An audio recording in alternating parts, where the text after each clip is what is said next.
সদ্য সমাপ্ত উত্তর পূর্ব পর্ষদের ৭২তম পূর্ণাঙ্গ অধিবেশনে বিশেষভাবে লাভবান হয়েছে ত্রিপুরা। এনএসি বৈঠকের মাঝে রাজ্যে অনুষ্ঠিত হয়েছে উত্তর পূর্ব ব্যাংকার্স সম্মেলন। উত্তর পূর্ব মহাকাশ গবেষণা কেন্দ্রের বৈঠকও অনুষ্ঠিত হয়েছে আগরতলায়। এছাড়া বাংলাদেশ ইস্যু নিয়েও আলোচনা হয়েছে বৈঠকে। এসব বৈঠকের মধ্য দিয়ে বিশেষভাবে লাভবান হয়েছে ত্রিপুরা বলে বুধবার আয়োজিত সাংবাদিক সম্মেলনে জানিয়েছেন মুখ্যমন্ত্রী ডাক্তার মানিক সাহা। রিপ্রেজেন্টেটিভ এখানে এসছেন, আসার পরে ত্রিপুরা সম্পর্কে ওনারা বুঝতে পারলেন, আমাদের ত্রিপুরাতে যে আগর সম্পর্কে জানতে পারলেন, আমাদের ত্রিপুরাতে বাঁশ শিল্পের সম্পর্কে জানতে পারলেন, আমাদের এখানে রাস্তাঘাট সম্পর্কে জানতে পারলেন, ট্যুরিজম সম্পর্কে জানতে পারলেন। তো এটা লাভ হলো না আমাদের সব দিক দিয়ে। তো এখানে শুধু তাই নয়, ন্যাসাক যেটা এখানে স্পেস অ্যাপ্লিকেশনের সেই বিষয়ে এখানে আলোচনা হয়েছে। ব্যাংকার্স যেটা সম্মেলন হয়েছে, সারা ভারতবর্ষের থেকে সমস্ত ব্যাংকাররা এসছেন এখানে। ইসরোর থেকে, ইসরোর যে মেইন চেয়ারম্যান উনি এখানে এসছেন। তো ত্রিপুরাকে দেখেছেন। এটা তো ২০ বছর ধরে ভ্রু শরণার্থীদের জন্য কোনোদিন কেউ চিন্তা করেনি, না সিপিএম করেছে না কংগ্রেস করেছে। সেই জায়গায় ভারতীয় জনতা পার্টির সরকার, মাননীয় প্রধানমন্ত্রী নরেন্দ্র মোদীজি চিন্তা করেছেন, আমাদের মাননীয় গৃহমন্ত্রীজি চিন্তা করেছেন। শুধু চিন্তা না, এসে একদম মানে সরজমিনে ঘর ওখানে গিয়ে দেখেছেন।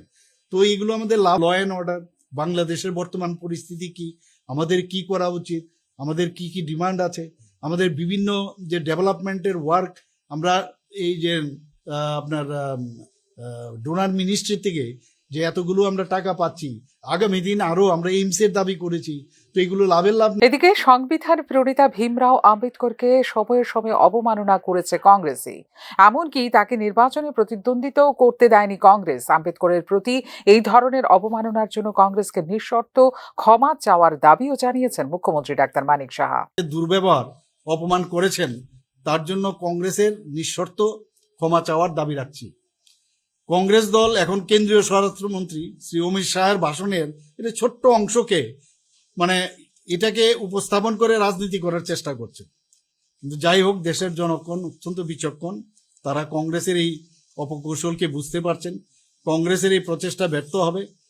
বাবা সাহেব আম্বেদকর দেশভাগ এবং ৩৭০ অনুচ্ছেদের বিরুদ্ধে তিনি ছিলেন। শুধু বিরুদ্ধে কথা বলেছেন। পূর্ব পাকিস্তানে যে হিন্দুদের উপর যে নির্যাতন, সেখানেও উনি কথা বলেছিলেন।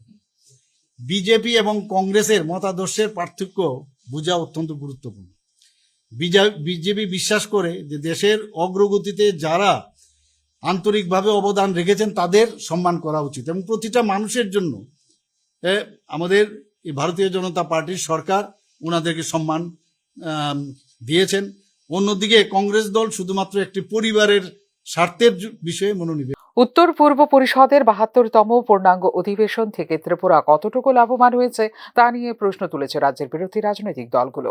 বুধবার আয়োজিত সাংবাদিক সম্মেলনে এই প্রশ্নগুলোরই মোক্ষম জবাব দিয়েছেন মুখ্যমন্ত্রী। বাংলাদেশের আভ্যন্তরীণ অস্থির পরিস্থিতিতে রাজ্যের উন্মুক্ত সীমান্তের বিষয়টি নিয়ে এনএসির বৈঠকে জোর সওয়াল তুলেছেন মুখ্যমন্ত্রী ডাক্তার মানিক সাহা।